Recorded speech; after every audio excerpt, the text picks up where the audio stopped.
Hei, wanita bodoh. Kamu buta apa gimana? Bisa-bisa milih nikah sama orang buta kayak gini. Mau hidup susah lo. Assalamualaikum warahmatullahi wabarakatuh. Kali ini ada sebuah cerita tentang seorang gadis cantik yang dikenal karena kebaikan hatinya. Mengejutkan seluruh desanya ketika ia memilih menikahi seorang pria buta, kurus, dan miskin. Saat hari pernikahan tiba, suasana yang seharusnya bahagia malah berubah menjadi ajang penghinaan. Para tamu undangan yang hadir bukannya memberi doa restu. Mereka malah tertawa, mencemooh, bahkan menunjuk-nunjuk pengantin pria yang mereka anggap hina. Banyak yang mengira gadis cantik itu telah gila karena menerima pinangan dari seorang pria buta. Namun 3 bulan kemudian, pria buta yang dulu dihina itu mengejutkan semua orang. Ternyata sahabat semuanya. Sebelum kita mulai cerita ini, mari tuliskan di komentar dari mana saja sahabat menonton cerita ini. Semoga yang subscribe channel Sudut Hikmah. Kami doakan semoga dimudahkan segala urusannya, dilapangkan rezekinya, disehatkan badannya, dan dikabulkan segala hajat dunia akhirat oleh Allah Subhanahu wa Ta'ala. Amin ya Rabbal Alamin. Sekarang mari kita mulai ceritanya. Hari itu langit mendung menggantung di atas desa kecil yang tenang. Embusan angin pagi menelusup perlahan ke sela-sela rumah warga, seolah menyampaikan bahwa sesuatu yang besar akan terjadi hari ini. Di dalam sebuah rumah sederhana yang berdinding kayu, seorang gadis cantik bernama Sinta duduk di depan cermin, mengenakan gaun putih pernikahannya. Wajahnya pucat namun tegar. Matanya sembab, tapi bibirnya berusaha tersenyum. Ibunya, Bu Rukmini, berdiri di belakang sambil mengusap air mata. "Sinta, kamu yakin nak?" tanyanya lirih. Sinta menoleh pelan. "Iya Bu, aku yakin. Allah yang membimbing hati ini. Tak banyak warga yang percaya bahwa Sinta benar-benar akan menikah hari itu. Bukan karena ia tak pantas. Justru sebaliknya. Sinta adalah gadis tercantik di desa, lembut, rajin mengaji, dan selalu ringan tangan membantu siapapun yang kesulitan. Semua lelaki pernah menyimpan harapan untuk menjadi suaminya. Namun hari itu, yang berdiri sebagai calon pengantin pria adalah Damar. Damar, pria buta yang hidup sebatang kara. Tubuhnya kurus kering, kulitnya legam terbakar matahari. Wajahnya hampir tak dikenal karena jarang berinteraksi. Ia hidup dari hasil kerja serabutan, dan sebagian besar warga desa hanya mengenalnya sebagai si buta yang selalu kotor. Warga pun mulai bergosip sejak pagi hari. Bahkan sebelum acara dimulai, suara-suara sumbang sudah terdengar dari penjuru desa. "Astagfirullah, masa gadis secantik Sinta nikahnya sama Damar?" bisik seorang ibu kepada temannya. "Pasti kena guna-guna, gak masuk akal," sahut yang lain. Namun semua itu tidak menggoyahkan hati Sinta. Ketika iring-iringan pengantin bergerak menuju balai desa, tempat resepsi dilangsungkan, suasana mulai berubah menjadi riuh. Tawa dan gumaman sinis makin jelas terdengar. Damar yang mengenakan kaos putih lusuh dan celana kumal tampak memegang tongkat kayu. Ia berjalan tertatih di samping Sinta yang menggandengnya erat. Beberapa orang tertawa sambil menunjuk ke arah mereka. "Ya Allah, ini nikahan atau sandiwara?" ucap seorang pria muda sambil menepuk pundak temannya. "Lihat itu, pengantinnya bawa gembel. Buset," sahut yang lain dengan tawa terbahak-bahak. Sinta menunduk. Tangisnya mulai tak tertahan, tapi ia tetap berjalan. Damar hanya diam, kepalanya tertunduk. Ia tahu suara-suara itu. Ia hafal gelak tawa sinis yang sudah bertahun-tahun melekat padanya. Namun saat sampai di pelaminan, Sinta justru menggenggam tangan Damar lebih kuat. "Aku berdiri di sini bukan karena paksaan, tapi karena aku percaya. Aku percaya kamu adalah hadiah dari Allah yang tak bisa dilihat dengan mata biasa," ucapnya pelan di telinga Damar. Para tamu masih tertawa. Ada yang menunjuk, ada yang merekam dengan ponsel. Namun tidak ada satupun yang tahu bahwa apa yang mereka tertawakan hari itu akan menjadi cerita yang akan mereka kenang dengan rasa malu di kemudian hari. Cerita ini baru saja dimulai. Tirai pelaminan terbuka lebar, memperlihatkan pasangan pengantin yang tak lazim bagi mata para tamu. Di tengah dekorasi bunga-bunga mewah dan lampu kristal yang menggantung, berdiri seorang gadis cantik dengan gaun putih berkilau. Di sampingnya, seorang pria bertubuh kurus mengenakan kaos sobek yang bahkan tak layak disebut pakaian pesta. Damar berdiri tegak meski tak bisa melihat kemanapun. Kacamata hitam berkarat bertengger di wajahnya yang tirus. Tangannya menggenggam tongkat kayu yang sudah mulai rapuh dimakan usia. Sinta menggandeng tangannya erat, tapi tubuhnya tampak bergetar. Tangis Sinta pecah. Bukan karena menyesal, tapi karena mendengar suara-suara hinaan yang terus memukul hatinya. Astaga, nikah atau ngasih sedekah ini? Suara itu datang dari bangku sebelah kanan. Gak salah pilih, Sin. Mau hidup susah selamanya. Tawa seorang wanita muda menyusul, sambil menutup mulut dengan tisu, tapi matanya penuh ejekan. Tamu-tamu yang hadir tak menahan diri. Mereka tertawa lepas. Ada yang menunjuk Damar dan menirukan cara jalannya. Ada yang berpura-pura buta sambil berjalan membungkuk, lalu tergelak bersama temannya. Salah satu pria muda bahkan berkata dengan keras, "Kalau pengantin prianya gembel begini, mas kawinnya jangan-jangan cuma nasi bungkus." Ruangan gempar oleh tawa. Bahkan anak-anak kecil yang tak mengerti pun ikut tertawa karena melihat orang dewasa tertawa. Hati Sinta makin remuk. Ia tak kuat menatap wajah para tamu, tapi ia juga tak sudi melepaskan genggaman tangan suaminya. Ibunya, Bu Rukmini, mencoba menenangkan Sinta dari bangku keluarga. Tapi bahkan ia pun tak luput dari lirikan kasihan dan cibiran. Di belakang pelaminan, panitia pernikahan tampak gelisah. Beberapa ingin membubarkan acara karena suasana makin tak terkendali. Namun Damar, pria yang dianggap tak berguna itu, tiba-tiba berbicara. Suaranya lirih tapi jelas. "Terima kasih, karena kalian semua datang," katanya dengan suara berat. Tawa langsung mereda. Semua mata menoleh. "Terima kasih, karena kalian sudah membuat istri saya menangis di hari yang seharusnya bahagia. Tapi justru karena air mata ini, saya tahu siapa yang benar-benar menghargai cinta, dan siapa yang hanya menghormati kemewahan." Beberapa tamu terdiam, tapi sebagian lainnya masih menertawakan. "Halah, puitis juga si gembel," sahut salah satu pria di belakang. Sinta berdiri makin dekat di samping Damar. Ia menghapus air matanya, lalu memeluk lengan suaminya erat-erat. Kalau semua orang memilih berdasarkan apa yang terlihat, maka dunia ini akan penuh dengan orang palsu. Tapi aku memilih dengan hati. Ucapan itu terdengar lirih tapi menyayat. Suasana perlahan meredup. Tidak ada lagi tawa sebesar tadi. Tapi bisik-bisik tetap terdengar. Sebagian tamu mulai merasa tidak nyaman. Sebagian tetap menatap Damar dengan jijik. Tidak ada yang tahu bahwa lelaki kurus di atas pelaminan itu menyimpan sesuatu yang tidak bisa ditebak siapapun. Dan malam itu, pernikahan Sinta dan Damar ditutup bukan dengan senyum bahagia, tapi dengan ribuan mata yang menilai dan mulut yang menghina. Sementara langit di luar mulai hujan gerimis, seperti ikut menangisi perlakuan manusia terhadap cinta yang suci. Hujan malam itu turun tanpa henti. Di dalam rumah kecil beratap seng yang letaknya di pinggiran desa, Sinta duduk di lantai kayu yang mulai lapuk, sambil memandangi suaminya yang tertidur lelap di atas tikar tipis. Tangannya masih menggenggam tangan Damar, tapi matanya memandang kosong ke arah langit-langit. Pernikahan mereka sudah selesai, tapi luka di hati Sinta belum kering. Cemoohan para tamu masih terngiang di telinganya. Suara tawa, ejekan, dan tatapan jijik mereka, semua itu menyisakan bekas yang dalam. Ia menghela napas panjang. Di luar, suara kodok dan air hujan mengalun seperti lagu sedih yang tak berhenti. Damar bergeming, matanya tertutup rapat, tapi wajahnya tampak tenang.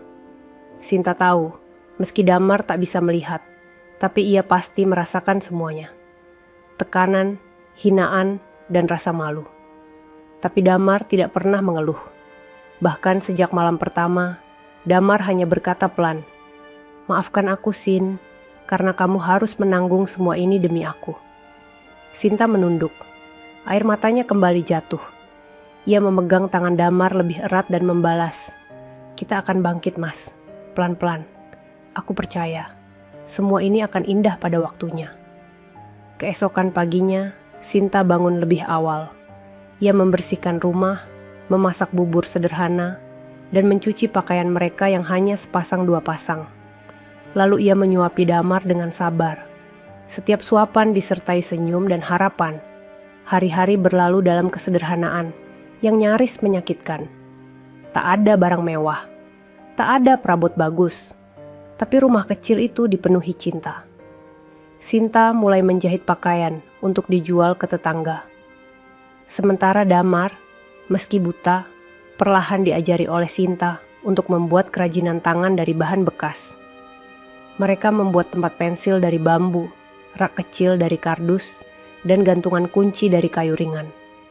Semua dijual online melalui bantuan teman sekolah Sinta yang tinggal di kota. Setiap malam, Damar melatih dirinya untuk mengenali bentuk dan ukuran hanya lewat sentuhan. Ia mulai belajar huruf Braille, belajar mengenali paku dan palu hanya dari suara. Ia ingin menjadi lebih berguna.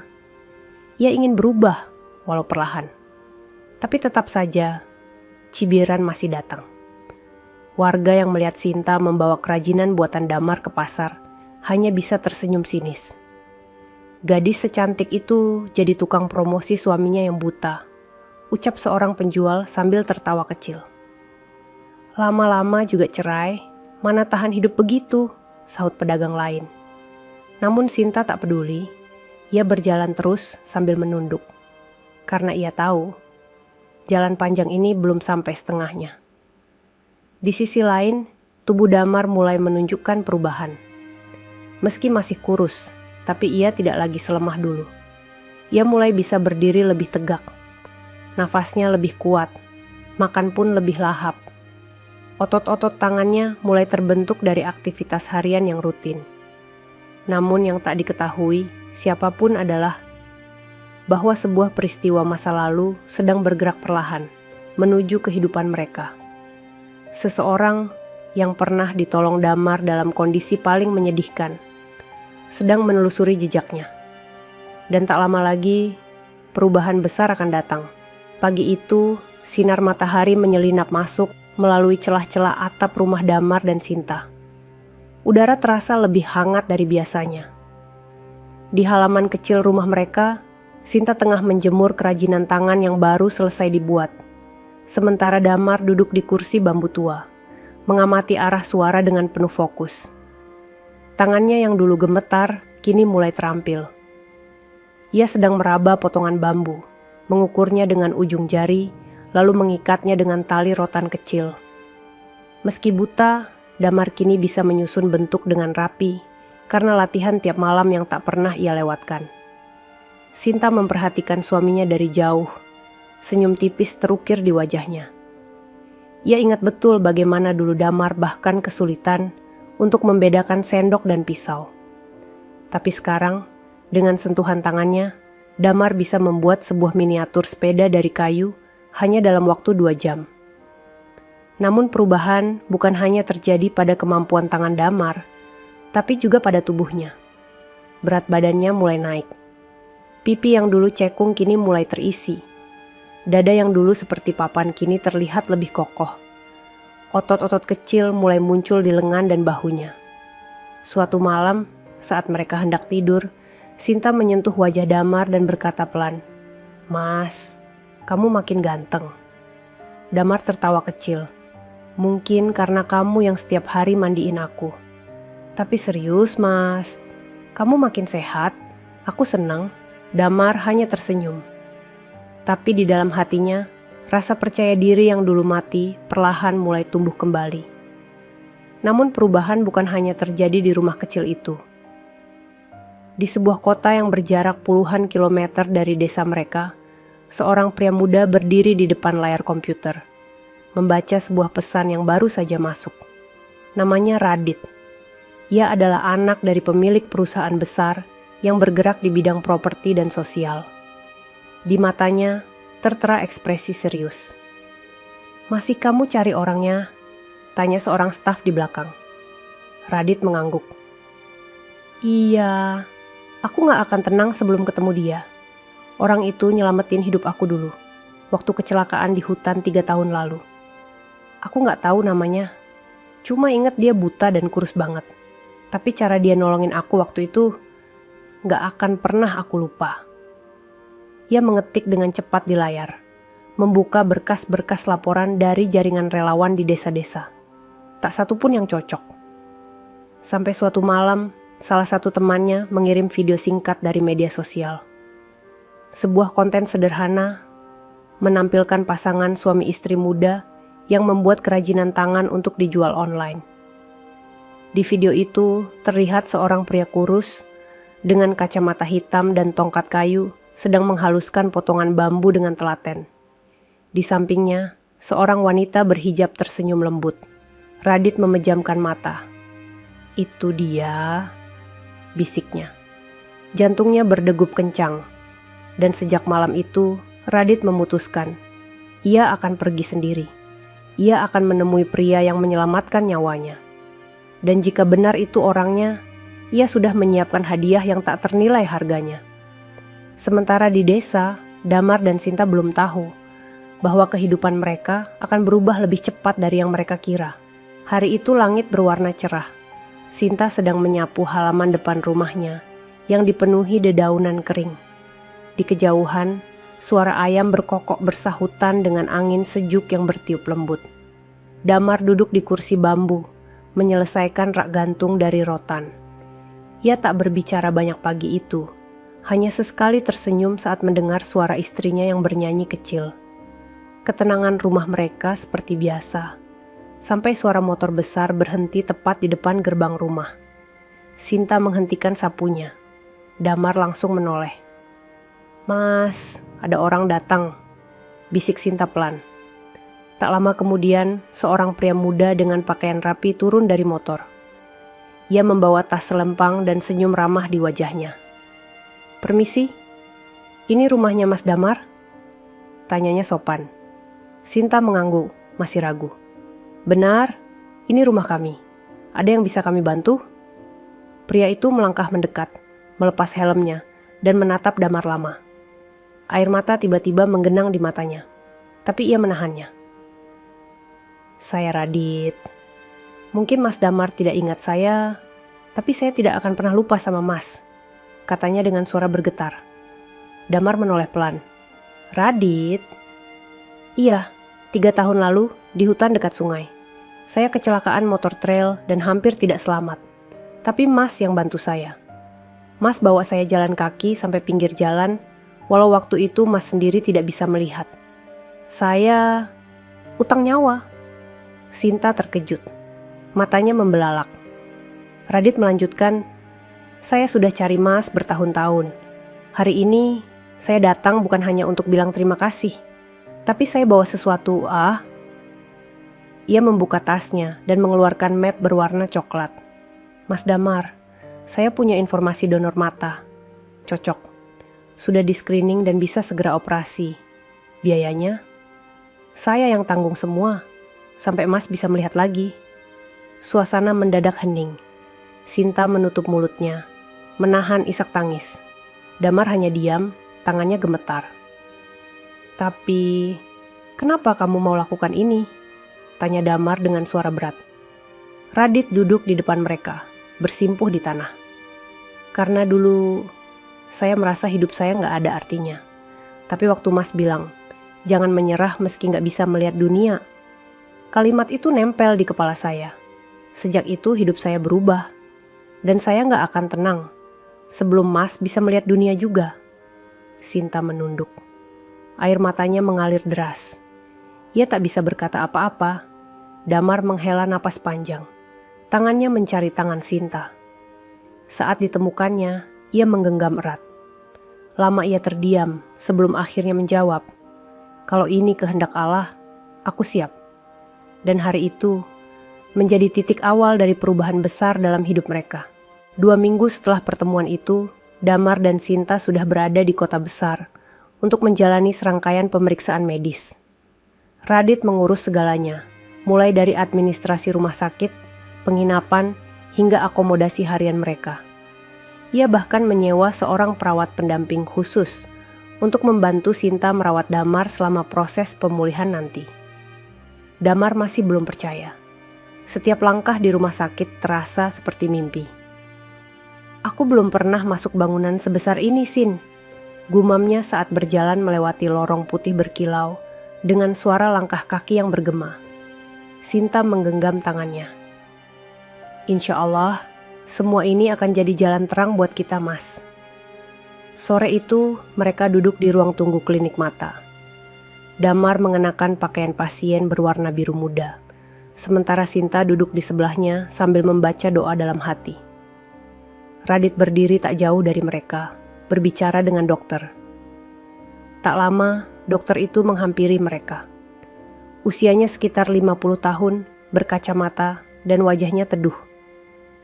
"Mas Damar," ucapnya ramah. "Hasil pemeriksaan menunjukkan bahwa transplantasi bisa dilakukan. Pendonor mata adalah pasien yang telah menyetujui donasi sejak lama, dan kami sangat optimis." Damar mengangguk perlahan, walau wajahnya tetap tenang. "Operasi akan dilakukan lusa pagi. Sementara itu, Mas Damar bisa istirahat di ruang rawat." Sinta mengucapkan syukur dalam hati. Malam itu, mereka menginap di ruang pasien yang hangat dan bersih. Damar tidur lebih awal, tapi Sinta tetap terjaga. Ia berdiri di jendela kamar, memandangi kota yang terang benderang di luar sana. Semua terasa seperti mimpi. Dulu mereka bahkan tak mampu membeli nasi padang berdua. Kini, mereka menginap di rumah sakit terbaik dengan segala fasilitas yang tak pernah mereka bayangkan. Tapi bukan kemewahan itu yang membuat Sinta menangis malam itu. Ia menangis karena melihat bahwa doa dan ketulusan ternyata benar-benar membuahkan hasil. Di sisi tempat tidur, Damar membuka matanya yang masih tertutup perban. Ia tahu Sinta belum tidur. "Sin." Sinta menoleh cepat. "Iya, Mas." "Kalau besok aku bisa melihat, hal pertama yang mau aku lihat adalah wajahmu." Air mata Sinta langsung jatuh. Ia mendekat dan menggenggam tangan suaminya. "Aku akan tetap di sampingmu, Mas. Saat kamu melihat, aku akan tersenyum paling lebar." Malam itu, mereka tidur dalam damai. Tak ada rasa takut, hanya harapan bahwa cahaya akan datang. Dan pagi harinya, sebelum matahari naik tinggi, Damar dibawa masuk ke ruang operasi. Sinta menunggu di ruang tunggu dengan jantung berdebar. Setiap menit terasa seperti jam. Tapi di dalam hatinya, ia tahu hidup mereka sedang membuka lembaran baru. 3 jam lamanya, Sinta menunggu di ruang tunggu dengan wajah pucat. Ia duduk di bangku panjang berwarna biru, memeluk mukena yang tadi ia gunakan untuk sholat subuh.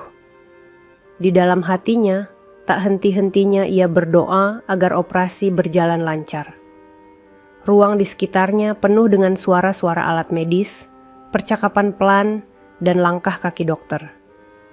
Tiba-tiba, pintu ruang operasi terbuka. Radit berdiri lebih dulu. Dari dalam, seorang dokter dan 2 perawat mendorong tempat tidur Damar yang tertutup selimut hingga dada. Matanya diperban tebal, tapi wajahnya tenang. "Operasi berjalan lancar," kata dokter sambil menepuk bahu Sinta. "Sekarang kita tinggal tunggu pemulihan. Besok pagi, perban bisa dibuka." Sinta menunduk haru. "Terima kasih, Dok. Terima kasih." Hari pun berlalu. Malam itu adalah malam terlama dalam hidup Sinta. Ia tidur di kursi lipat di samping tempat tidur suaminya. Berkali-kali ia terbangun, hanya untuk memastikan bahwa Damar masih bernapas dengan tenang. Berkali-kali ia memandang langit-langit dan membayangkan bagaimana reaksi suaminya ketika nanti bisa melihat dunia. Pagi akhirnya tiba. Dokter dan 2 perawat masuk ke kamar. Radit pun turut hadir, berdiri di sisi kanan, sementara Sinta duduk di sisi kiri ranjang Damar. Semua menahan napas. "Mas Damar," ujar dokter dengan lembut, Sekarang kita buka perbannya, ya. Satu demi satu lapisan perban dibuka. Ruangan menjadi sunyi. Hanya suara gunting kecil dan napas pelan yang terdengar. Dan akhirnya, cahaya pertama menembus retina yang baru dipasang. Damar mengedip pelan. Matanya bergerak, lalu menatap ke depan. Buram, redup, lalu perlahan menjadi jelas. Cahaya, warna, wajah. Ia melihat. Untuk pertama kalinya setelah bertahun-tahun tenggelam dalam gelap. Matanya langsung terhenti pada sosok di samping kiri tempat tidur. Seorang wanita berhijab, dengan mata sembab dan senyum bergetar. Damar terdiam, matanya membesar, napasnya memburu, lalu air matanya jatuh. "Ini, kamu?" bisiknya. Sinta mengangguk, tak sanggup berkata apa-apa. Damar mengangkat tangannya pelan, menyentuh wajah istrinya. "Kamu lebih cantik dari yang aku bayangkan." Sinta langsung memeluk suaminya. Tangisnya pecah. Begitu juga dengan air mata Damar yang tak bisa ditahan. Radit tersenyum dari jauh. Ia tahu, momen itu lebih berharga dari segalanya. Dan sejak saat itu, kehidupan Damar tak lagi sama. Setiap hari, matanya belajar mengenal dunia. Wajah Sinta menjadi cahaya pertama dan yang paling ia syukuri. Ia mulai belajar berjalan tanpa tongkat, mengenali warna, membaca, bahkan mengetik. Ia ingin tahu semua. Dunia yang dulu hanya ia bayangkan, kini terbuka lebar di hadapannya. Namun perubahan tak hanya terjadi pada penglihatan. Tubuhnya makin tegap, kulitnya lebih bersih, wajahnya bercahaya, dan senyumnya menjadi pancaran ketenangan. Ia bukan lagi pria kurus lusuh dengan tongkat kayu. Ia mulai terlihat sebagai pria sejati. Dan perubahan itu belum berhenti di sini. 3 minggu berlalu sejak Damar melihat dunia untuk pertama kalinya. Dalam waktu singkat, ia sudah mengalami banyak hal yang selama ini hanya bisa ia bayangkan dalam gelap. Warna biru langit, cahaya matahari pagi, riak air saat hujan, hingga wajah-wajah orang yang selama ini hanya ia kenali dari suara. Namun tak ada yang lebih ia syukuri daripada melihat wajah Sinta. Wanita yang telah menerangi hidupnya, bahkan sebelum ia bisa melihat. Setelah masa pemulihan selesai, mereka akhirnya kembali ke desa. Tapi kali ini, segalanya terasa berbeda. Damar berdiri lebih tegak, wajahnya bersih dan terawat. Ia memakai kemeja lengan panjang putih yang disetrika rapi oleh Sinta. Celana bahan hitam dan sepatu kulit sederhana membuatnya tampak layaknya pria kantoran. Rambutnya disisir rapi ke samping. Ia bahkan mencukur kumis dan janggutnya, menyisakan wajah bersih yang selama ini tersembunyi di balik kacamata gelap dan debu jalanan. Saat motor yang mereka tumpangi melintasi jalan desa, orang-orang mulai melirik. Beberapa bahkan menatap lama. Itu siapa ya? Ganteng banget orang kota kali ya, bisik seorang ibu. Loh, itu istrinya Sinta, bukan? Enggak mungkin, masa si buta itu bisa berubah gitu? Motor berhenti di depan rumah tua mereka, yang kini sudah direnovasi oleh Radit secara diam-diam. Temboknya kini kokoh, catnya bersih, atap seng sudah diganti genteng baru. Di halaman, tampak beberapa pot tanaman dan rak kerajinan yang dulu mereka jual. Damar turun lebih dulu. Ia membuka helm, menoleh ke arah tetangga yang menatap tak percaya.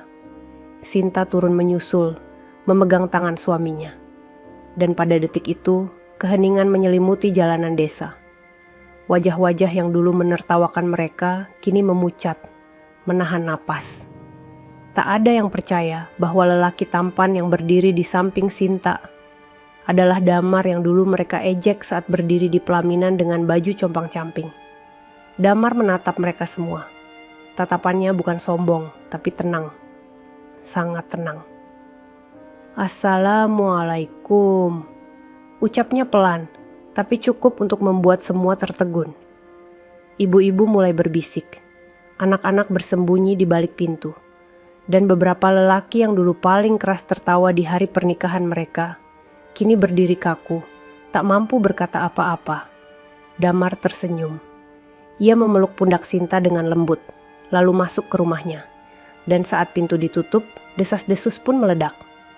Itu beneran Damar. Dia bisa lihat sekarang. Ya Allah, itu yang dulu kita hina-hina. Namun Damar tak peduli. Ia duduk di ruang tengah rumahnya, meletakkan tas kecil di sampingnya, lalu menatap wajah istrinya lama-lama. Aku gak akan kemana-mana lagi, Sin. Aku mau mulai dari sini, dan kita bangun semuanya dari rumah kecil ini. Sinta mengangguk sambil tersenyum. Aku ikut Mas, sampai akhir. Dan tanpa mereka sadari, hari itu menjadi awal dari perubahan besar di mata orang-orang yang dulu hanya menilai dari rupa. Pagi itu, suara burung-burung kembali terdengar di halaman rumah Damar. Namun kali ini, suara-suara lain ikut mengiringinya. Suara orang-orang yang berdiri di luar pagar, berbisik dan menatap ke arah rumah, dengan pandangan bercampur antara rasa ingin tahu, penyesalan, dan rasa tak percaya. Damar berdiri di teras rumah, mengenakan kemeja putih dan celana hitam, sambil menyeruput teh hangat yang dibuat Sinta. Ia tampak begitu berbeda. Tubuhnya kini proporsional, kulitnya bersih, rambutnya tersisir rapi. Tak ada jejak dari sosok pria lusuh dan buta yang dulu ditertawakan. Dari balik jendela, Sinta memperhatikan beberapa warga yang lalu lalang, dan pura-pura lewat hanya untuk mengintip. Tapi ia tidak berkata apa-apa. Ia tahu, semuanya sedang terjadi dengan sendirinya. 1 jam kemudian, suara ketukan terdengar di pintu. Sinta membukanya. Ternyata seorang ibu tetangga yang dulu paling keras menertawakannya saat di pelaminan. Maaf, Sin. Bisa ngobrol sebentar? Suaranya pelan, nyaris tak terdengar. Sinta mempersilakan masuk. Ibu itu duduk dengan gelisah. Ia menatap wajah Damar lama, seolah tak percaya. Mas Damar, maafkan saya. Waktu itu saya ikut-ikutan tertawa. Saya kira, kalian hanya mimpi. Tapi ternyata, kami yang salah menilai. Damar tidak langsung menjawab. Ia hanya menatap ibu itu lama, lalu mengangguk. Tak ada yang perlu dimaafkan, Bu. Waktu akan mengajari semua orang bahwa yang terlihat buruk di luar belum tentu buruk di dalam. Ibu itu menunduk, lalu menangis pelan. Tak hanya dia. Hari itu, satu persatu warga berdatangan. Ada yang membawa buah tangan. Ada yang datang hanya untuk meminta maaf. Bahkan pria-pria muda yang dulu terang-terangan mencemooh kini datang dengan wajah tertunduk, menyampaikan penyesalan mereka. Salah satunya bahkan berkata, "Gue yang dulu bilang mas kawinnya cuma nasi bungkus, sekarang malu sendiri."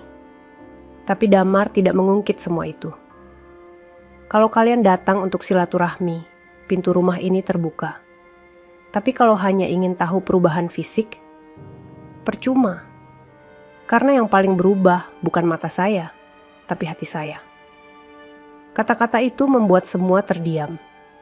Hari-hari selanjutnya, warga mulai memperlakukan Damar dan Sinta dengan lebih hormat. Kerajinan tangan buatan Damar bahkan mulai dipesan secara massal oleh warga kota setelah Radit membagikannya lewat akun sosial medianya. Rumah kecil mereka menjadi tempat belajar gratis anak-anak desa. Sinta mengajar, membaca, dan mengaji. Damar mengajari kerajinan tangan dan berbagi cerita tentang kehidupan. Namun perubahan ini belum sampai pada puncaknya. Karena dalam waktu dekat akan ada sebuah acara besar di desa, di mana seluruh warga akan berkumpul. Dan pada acara itu, sesuatu yang jauh lebih besar dari penyesalan akan terjadi. Pekan itu, desa kecil tempat Damar dan Sinta tinggal sedang bersiap untuk sebuah acara besar. Peringatan hari jadi desa ke-70. Acara yang akan dihadiri oleh semua warga, para tokoh masyarakat, dan tamu-tamu dari luar desa. Lapangan utama mulai dihias dengan tenda putih. Panggung besar dibangun di tengah, dan kursi-kursi plastik disusun rapi dalam deretan panjang. Desa mendadak sibuk. Semua orang berperan. Ada yang menyiapkan makanan, ada yang mengatur sound system. Ada juga yang membagikan undangan. Sinta pun turut membantu di bagian konsumsi, sementara Damar diminta untuk menjadi pengisi sambutan di sesi pembuka, mewakili warga muda yang sukses berkontribusi bagi desa. Tak ada yang menyangka, pria yang dulu ditertawakan habis-habisan itu, kini diminta berbicara di depan umum. Dan hari itu pun tiba. Lapangan penuh. Tamu undangan sudah duduk. Warga dari RT dan RW sekitar berdatangan. Anak-anak kecil berlarian. Suara ibu-ibu bergema di tenda konsumsi. Musik pembukaan mulai terdengar. Damar berdiri di belakang panggung, mengenakan kemeja hitam bersih dan celana panjang krem. Rambutnya ditata sederhana, wajahnya tenang namun penuh karisma. Ia memegang kertas pidato yang ditulis Sinta Semalam. Saat namanya dipanggil pembawa acara, riuh tepuk tangan menggema. Tapi di antara kerumunan, banyak wajah-wajah yang menegang. Wajah mereka adalah orang-orang yang dulu tertawa paling keras saat Damar berdiri di pelaminan dengan pakaian compang-camping. Kini mereka melihat Damar berdiri gagah di panggung utama. Matanya sudah bisa melihat jelas. Badannya proporsional dan bersih. Senyumnya berwibawa. Semua yang dulu mereka hina, kini berdiri jauh di atas bayangan mereka. Damar mengambil mikrofon. Suaranya berat tapi tenang. Assalamualaikum warahmatullahi wabarakatuh. Terima kasih atas kepercayaan yang diberikan kepada saya untuk berdiri di tempat ini. Semua orang hening. Beberapa bulan lalu, saya berdiri di pelaminan desa ini. Bukan sebagai orang yang dihormati, tapi sebagai bahan tertawaan. Beberapa orang menunduk. Saya berdiri dengan tongkat, tubuh kurus, baju robek. Dan istri saya berdiri menangis karena dihina. Hening makin dalam. Beberapa wanita menutup wajahnya. Seorang pria di baris depan terlihat menahan air mata.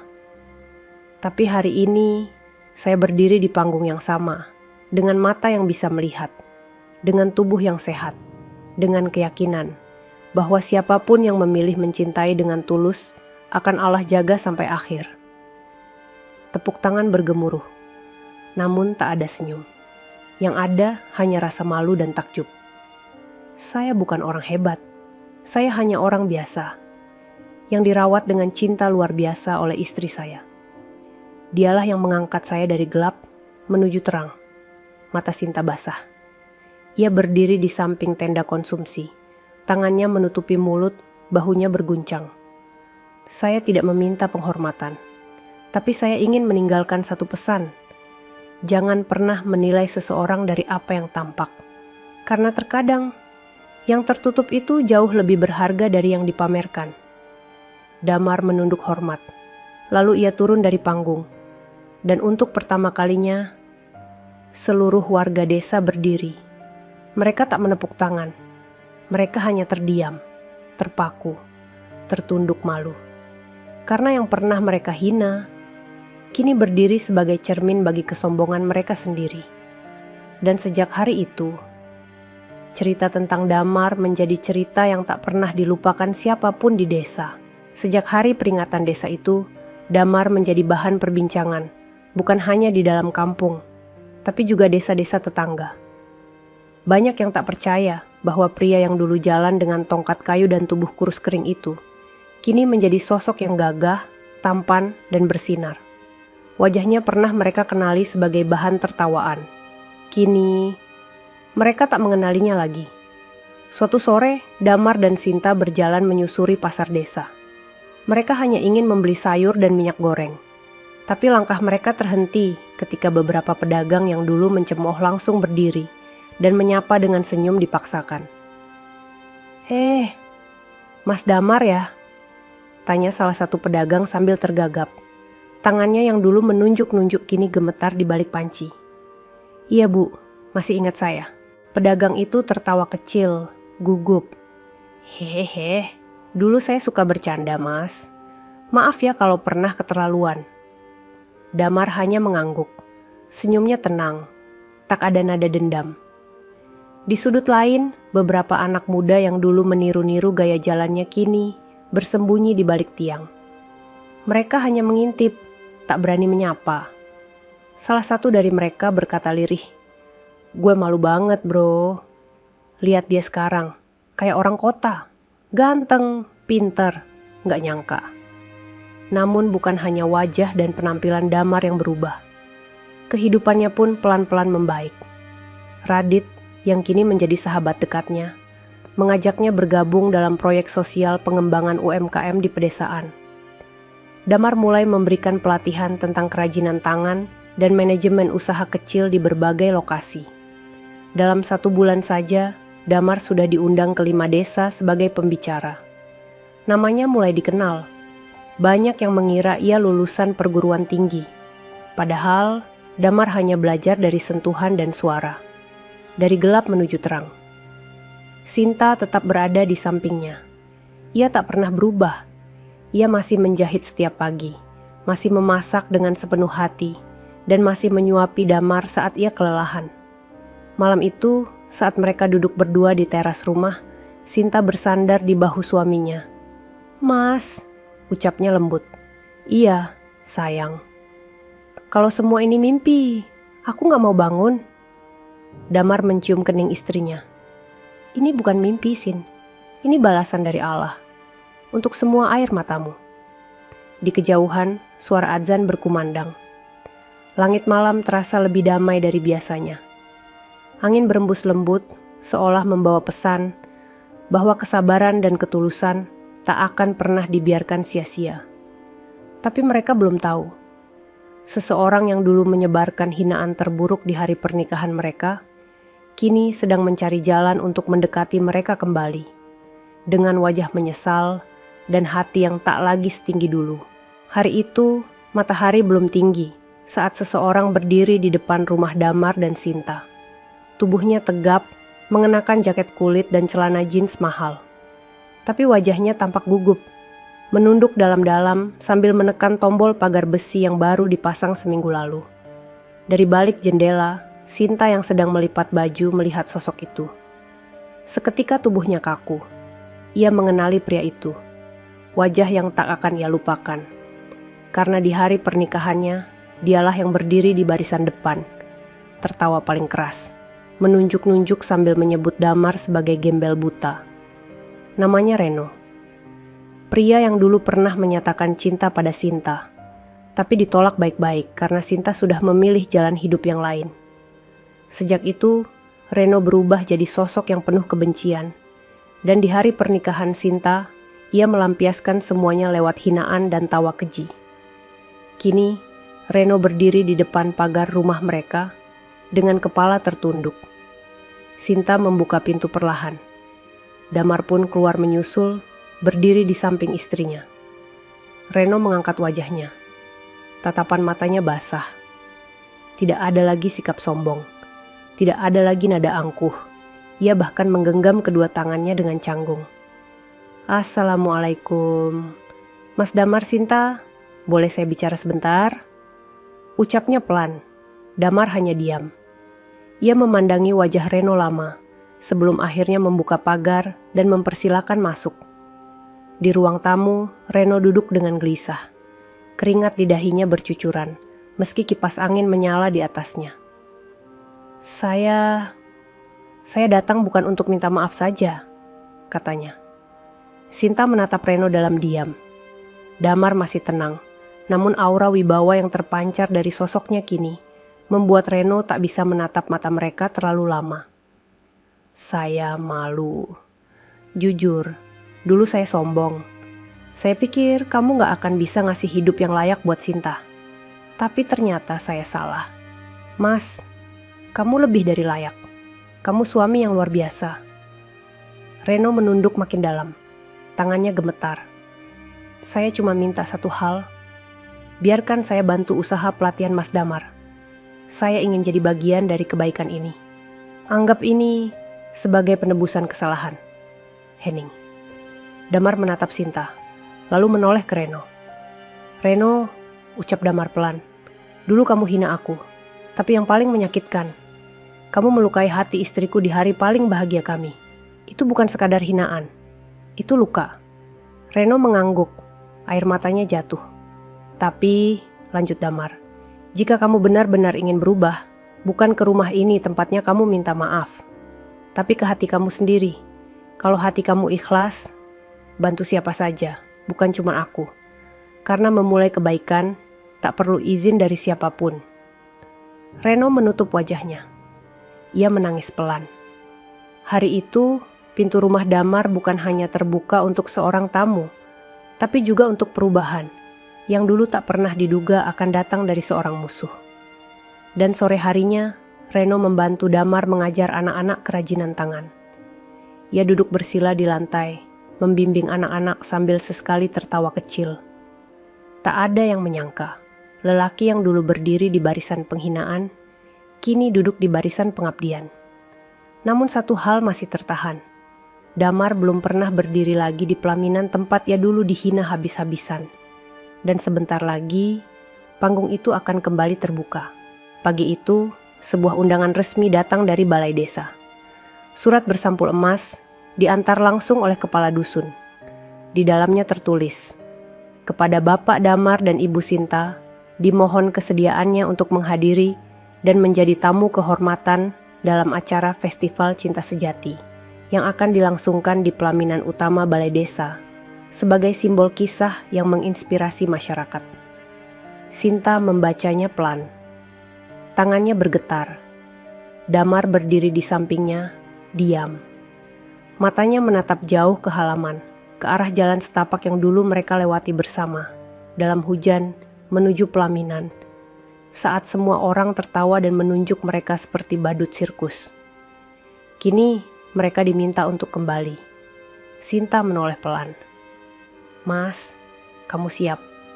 Damar tidak langsung menjawab. Ia menarik napas panjang. Aku akan berdiri di sana bukan untuk mengenang luka, tapi untuk menunjukkan bahwa luka itu sudah sembuh. Dan hari itu pun tiba. Balai desa kembali dihias. Tapi kali ini bukan untuk pernikahan. Festival Cinta Sejati adalah acara tahunan yang baru diadakan pertama kali tahun ini. Sebagai penghargaan kepada pasangan yang dinilai paling menginspirasi dalam cinta, kesetiaan, dan perjuangan. Dan pasangan itu adalah mereka. Warga desa berdatangan. Wajah-wajah yang dulu penuh tawa sinis, kini berdiri bersih dan tertib. Banyak dari mereka membawa bunga, makanan kecil, dan anak-anak yang mereka tuntun ke arah panggung. Ketika nama Damar dan Sinta disebut, semua mata menoleh. Sorotan lampu mengarah ke pintu masuk. Damar muncul lebih dulu, mengenakan batik tenun berwarna hitam emas. Tubuhnya tegap, wajahnya tampan dan bersinar. Rambutnya disisir rapi, dan ia tersenyum tenang sambil menggandeng tangan Sinta yang mengenakan kebaya coklat lembut berhias bordir halus. Jilbabnya sederhana tapi elegan. Wajahnya berseri, penuh kehangatan. Keduanya berjalan perlahan menuju pelaminan. Pelaminan yang sama seperti dulu. Tapi kali ini tak ada tawa. Yang ada hanya mata-mata berkaca-kaca. Bahkan sebagian besar tamu berdiri, memberikan tepuk tangan panjang yang tak berhenti. Damar dan Sinta berdiri di atas panggung. Kepala desa naik dan memberikan mikrofon. Saudara-saudara sekalian, saya tidak akan berbicara banyak hari ini, karena di hadapan kita sudah berdiri bukti paling nyata bahwa cinta sejati tidak mengenal rupa, harta, atau status. Tepuk tangan kembali pecah, tapi Sinta menunduk pelan, menggenggam tangan suaminya makin erat. Damar diberikan waktu berbicara. Dulu, saya berdiri di tempat ini sebagai bahan tertawaan. Hari itu, saya tidak bisa melihat, tapi saya bisa mendengar dengan jelas suara tawa kalian. Suara yang melekat di ingatan saya. Henning. Tapi hari ini, saya berdiri di tempat yang sama. Bukan untuk membalas, tapi untuk menunjukkan bahwa dari kehinaan, seseorang bisa bangkit. Bukan karena kekayaan, tapi karena cinta dan ketulusan. Seseorang di antara kerumunan mulai menangis. Lalu disusul yang lain. Banyak yang menunduk, malu, mengenang kesalahan masa lalu mereka. Sinta mengambil mikrofon. Kami tidak sempurna. Kami bukan siapa-siapa. Tapi kami tahu satu hal. Cinta tidak pernah salah. Dan kalian semua masih bisa belajar darinya. Hari itu, pelaminan bukan lagi panggung penghinaan, tapi panggung pembuktian. Dan sejak saat itu, Balai Desa mengabadikan nama mereka dalam prasasti kecil bertuliskan, "Di sini cinta pernah dihina, tapi akhirnya dimuliakan." Sepekan setelah Festival Cinta Sejati, kehidupan Damar dan Sinta semakin berubah. Bukan karena harta, bukan karena status, tapi karena kepercayaan. Mereka mulai menerima undangan dari luar kota untuk berbagi cerita di berbagai acara sosial, seminar pernikahan, hingga pelatihan UMKM. Bukan selebritas, bukan tokoh besar, tapi kisah mereka mampu menyentuh hati siapapun yang mendengarnya. Damar kini mendirikan rumah kreatif kecil di desa yang dibangun tepat di samping rumahnya. Di sana, anak-anak muda dilatih membuat kerajinan tangan, belajar pemasaran online, dan mengasah keberanian untuk percaya pada diri sendiri, tak peduli dari mana mereka berasal. Sinta pun menjadi panutan para wanita desa. Ia mengadakan kelas menjahit gratis setiap Jumat sore. Tak jarang ibu-ibu yang dulu mencibirnya, kini datang membawa mesin jahit dan duduk mendengarkan dengan penuh hormat. Namun, meski sibuk dengan banyak aktivitas, keduanya tetap menjaga satu hal, rumah. Setiap malam, mereka duduk berdua di teras, menyeduh teh hangat, memandang langit desa yang tenang. Tak pernah lupa saling bercerita tentang hari mereka. Tak pernah lupa mendoakan satu sama lain. Malam itu, setelah memberi pelatihan di dusun sebelah, Damar pulang lebih lambat dari biasanya. Saat ia membuka pintu rumah, ia melihat Sinta tertidur di kursi rotan dengan buku doa yang terbuka di pangkuannya. Damar tersenyum. Ia berjalan pelan, lalu menyelimuti istrinya dengan kain tipis. Duduk di sampingnya dan menatap wajah yang telah mengubah hidupnya. Ia membisikkan sesuatu. "Kalau aku harus mengulang semuanya dari awal, aku tetap akan memilih kamu. Bahkan kalau harus dihina, ditertawakan, dijatuhkan lagi, aku akan tetap berjalan, asal kamu tetap di sampingku." Angin malam berembus pelan, lampu gantung berayun lembut. Sinta membuka matanya pelan dan tersenyum. "Aku pun, Mas, aku akan tetap memilihmu, meski harus melewati jalan paling terjal, karena hatimu yang paling bersih pernah aku temui." Damar menggenggam tangan istrinya erat, dan malam itu mereka berdoa dalam diam, karena mereka tahu perjalanan ini belum selesai. Akan ada ujian lagi, akan ada tantangan baru. Tapi mereka juga tahu, selama cinta itu tulus, selama hati itu jujur, tak ada luka yang tak bisa sembuh. Dan pagi keesokan harinya, mereka kembali membuka rumah kecil mereka untuk siapapun yang ingin belajar, untuk siapapun yang pernah kehilangan harapan. Karena di rumah itu, kisah dari gelap menuju terang tidak akan pernah selesai. Hari itu, sebuah acara besar diselenggarakan di kota kabupaten. Sebuah penghargaan tahunan bernama Penghargaan Cahaya Hati diberikan kepada tokoh inspiratif yang mengubah banyak kehidupan melalui ketulusan dan perjuangan. Dan nama yang diumumkan tahun ini adalah Damar dan Sinta. Undangan dikirim secara resmi. Wali kota sendiri akan menyerahkan piala.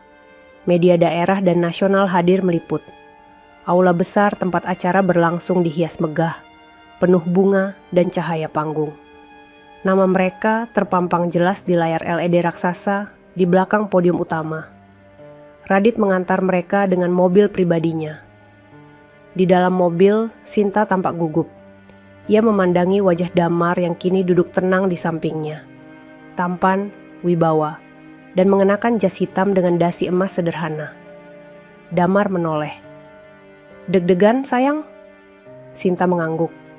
"Aku gak pernah membayangkan kita sampai di titik ini." Damar menggenggam tangannya. "Dulu, kita cuma pengantin yang ditertawakan. Hari ini, kita berdiri bukan untuk dibanggakan, tapi untuk jadi saksi bahwa luka yang diikhlaskan bisa berubah jadi cahaya." Mobil pun tiba. Karpet merah terbentang. Saat mereka turun, sorotan kamera langsung mengarah. Para tamu undangan berdiri memberi hormat. Wali kota menyambut mereka dengan senyum hangat.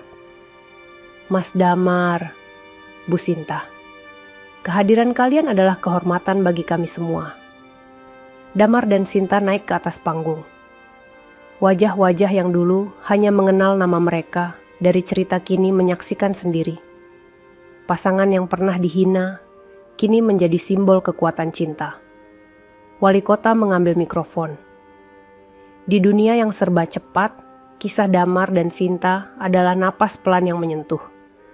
Mereka tidak datang dari keluarga besar, tidak memiliki gelar, tapi mereka punya dua hal, cinta dan keberanian. Seluruh ruangan hening, lalu piala diberikan. Damar memegangnya, Sinta menggenggam tangan suaminya. Damar maju ke mikrofon.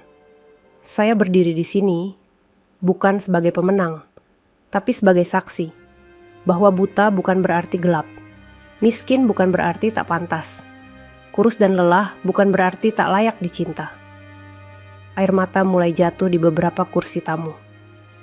Saya pernah berdiri di pelaminan dan ditertawakan. Saya pernah diusir dari toko, dipandang rendah, dihina. Tapi saya juga pernah ditolong, dirawat, dan diberi cahaya oleh seorang wanita yang memilih untuk percaya pada saya ketika semua orang membenci saya. Ia menoleh pada Sinta. Wajah Sinta basah oleh air mata. Dan semua ini bukan tentang saya, tapi tentang kami. Tentang bagaimana satu keputusan yang dianggap gila justru menjadi berkah terbesar dalam hidup kami. Sinta pun angkat bicara. Kalau kalian tanya, apa kunci dari semua ini? Jawabannya bukan uang, bukan tampang, tapi sabar dan doa. Tepuk tangan membahana. Hari itu tak ada yang tertawa seperti dulu. Yang ada hanya kekaguman dan rasa malu dari mereka yang dulu melihat cinta hanya dari kemasan. Damar dan Sinta turun dari panggung. Piala mereka tidak terbuat dari emas, bukan pula berlian, tapi dari luka yang mereka ubah menjadi kekuatan. Dan saat mereka berjalan di antara tepuk tangan panjang, semua orang tahu. Inilah cinta yang dulu ditertawakan, dan kini dimuliakan. Tamat. Sahabat semuanya, ceritanya telah selesai. Terima kasih sudah menyimak cerita tadi hingga selesai. Semoga cerita tadi bisa memberikan banyak pelajaran kepada kita semua. Sebelum kami akhiri video ini, jika kalian berkenan dan menyukai cerita seperti ini, jangan lupa klik suka, tinggalkan komentar, bagikan cerita ini kepada sahabat kalian, dan pastikan subscribe channel Sudut Hikmah, agar kalian bisa selalu menonton cerita-cerita terbaru dan inspiratif dari channel kami. Terima kasih. Wassalamualaikum warahmatullahi wabarakatuh.